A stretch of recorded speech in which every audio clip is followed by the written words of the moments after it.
बात है 2 सितंबर 2025 की। सुबह 10 बजे थे और सेमिकॉन इंडिया 2025 की समिट चल रही थी। पीएम मोदी लोगों को अपने चीन और जापान से लौटने के दौरे के बारे में बता रहे थे।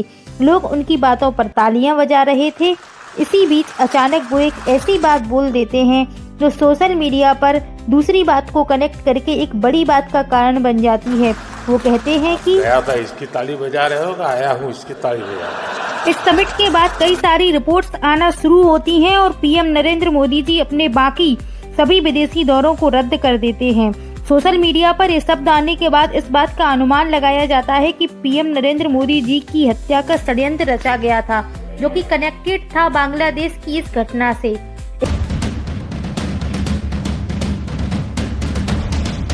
31 अगस्त 2024 बांग्लादेश का एक होटल, जो बांग्लादेश का सबसे महंगा होटल है वेस्टर्न होटल, उसका कमरा नंबर 808, एक व्यक्ति की लाश मिलती है जिसकी उम्र करीब 50 साल थी। नाम था टेरिस जैक्सन। सुबह उत्तर भारत की अखबार में एक खबर छपती है कि टेरर जैक्सन अमेरिका की एक खुफिया एजेंसी सेंट्रल इंटेलिजेंस एजेंसी के एक ऑफिसर थे, जो कि फर्स्ट स्पेशल फोर्स कमांड के पद पर तैनात थे और वे कई महीनों से बांग्लादेश आर्मी को प्रशिक्षण दे रहे थे। टेरर जैक्सन 27 अगस्त को इस होटल में आते हैं। वे 30 अगस्त से अपने कमरे के बाहर नहीं निकलते हैं। होटल के स्टाफ को जब उन पर शक होता है तो वह यूएस एम्बेसी को उनके आइडेंटिटी कार्ड के अकॉर्डिंग कॉल करते हैं। 31 अगस्त को जैक्सन की लाश मिलती है। यूएस एम्बेसी से कुछ लोग ढाका के इस होटल में आते हैं और लाश को उठाते हैं। जैक्सन की लाश को वो हाथ तक नहीं लगाने देते। लेकिन जिस तरह से जैक्सन के शव को बिना पोस्टमार्टम या जांच के अमेरिकी दूतावास को सौंप दिया गया, सीनियर स्टाफ को धमकाते हैं और कहते हैं कि किसी भी तरीके की जानकारी बाहर नहीं जानी चाहिए। सारे सीसीटीवी कैमरा फोटो को डिलीट कर देते हैं। मीडिया के कॉल्स न उठाने को कहते हैं। ढाका पुलिस इस पूरे मामले में खामोश रहती है। जैक्सन की मौत के बाद एक बड़ा खुलासा सामने आता है, जिसमें जैक्सन के ढाका में आने के 2 कारण बताए जाते हैं। पहला तो ये है कि वो एक लॉन्ग बिजनेस ट्रिप के तहत बांग्लादेश आए थे, जिसमें करीब 4 मंथ से वो बांग्लादेश आर्मी ऑफिसर्स को मिलिट्री लोकेशन पर ट्रेनिंग दे रहे थे और ये लोकेशन थी ढाका, सिलहट, चिटगांव, कॉक्स बाजार। ये वो ट्रेनिंग सेंटर हैं जो ढाका आर्मी के ट्रेनिंग सेंटर माने जाते हैं। बांग्लादेश के कॉक्स बाजार में ही रोहिंग्या शरणार्थियों का सबसे बड़ा कैंप है। पर इसी बीच एक दूसरी रिपोर्ट सामने आती है, जिसमें जैक्सन के प्लान बी के बारे में बताया जाता है कि वो कोई मिलिट्री ट्रेनिंग के लिए बांग्लादेश में नहीं आया था, बल्कि वह पीएम मोदी जी की हत्या के लिए बांग्लादेश में रुका था। जब मोदी जी चीन में एससीओ की समिट कर रहे थे, अमेरिका को तीनों महाशक्तियों का एक साथ होना बर्दाश्त नहीं हो रहा था, इसीलिए खुफिया एजेंसी के कहने पर वह पीएम मोदी की हत्या की साजिश में आया था।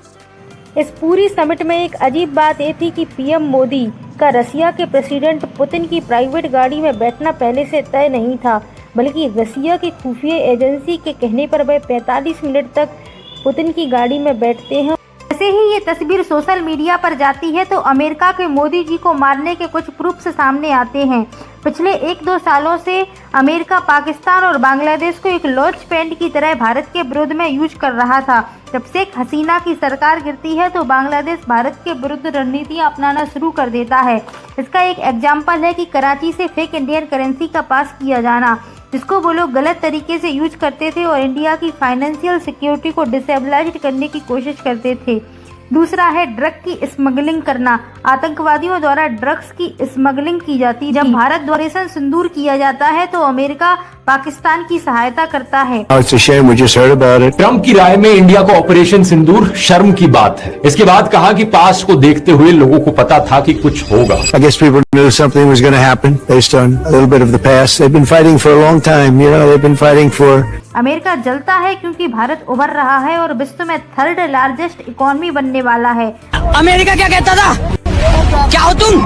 आज हम कहते तू क्या है बे? भारत को वो डिस्ट्रॉय करना चाहता है। सूत्रों के मुताबिक अमेरिका पर ये बात बर्दाश्त नहीं होती कि विश्व की 3 महाशक्तियां एक साथ आए, भारत, चीन और रूस। इन सबके बीच में सोशल मीडिया पर एक बात वायरल होती है कि भारत और रसिया की खुफिया एजेंसी ने मिलकर जैक्सन के मिशन को रोका है।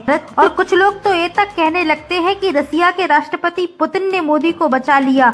थैंक यू पुतिन नाम से सोशल मीडिया पर आर्टिकल पब्लिश होने लगते हैं। इससे पहले कि आप किसी निष्कर्ष पर पहुंचे, आपको पता होना चाहिए कि भारत की एजेंसी को किसी और देश की एजेंसी की जरूरत नहीं है किसी भी ऑपरेशन के लिए। अगर आप इंटरनेशनल जीएस की थोड़ी सी भी नॉलेज रखते हैं तो आपको पता होगा कि कुछ ऑपरेशंस तो ऐसे हैं जिन्हें केवल भारत की रो ही संचालित कर सकती है। चौंकाने वाली बात तो यह थी कि जब अमेरिका की खुफिया एजेंसी की रिपोर्ट आती है तो उसमें बताया जाता है कि जैक्सन उनके फर्स्ट स्पेशल फोर्स कमांड का हिस्सा है ही नहीं। वो कहते हैं कि आप जिस व्यक्ति की मौत की बात कर रहे हैं वो तो अमेरिका में जिंदा है। 8 सितंबर को US army special operation command के public affair officer lieutenant colonel अपना फॉर्मल स्टेटमेंट इशू करते हैं और कहते हैं कि करंटली हमारे जितने भी स्पेशल कमांड ऑफिसर हैं वो सारे अमेरिका के अंदर हैं और ढाका में उनका कोई भी ऑपरेशन नहीं चल रहा है। अगर ऐसी बात थी तो उस दिन यूएस एम्बेसी के लोग ढाका के होटल में क्यों आए थे और क्यों वहाँ के स्टाफ को धमकाया था, क्यों वो सारी जानकारी सोशल मीडिया पर नहीं आने दी, और ये जैक्सन का खेल क्या था? आपकी इस बारे में क्या राय है कमेंट बॉक्स में जरूर बताएं। और अगर आपको ये वीडियो अच्छी लगी हो तो ऐसे ही और इन्फॉर्मेटिव वीडियो पाने के लिए इस चैनल को लाइक शेयर सब्सक्राइब जरूर करें।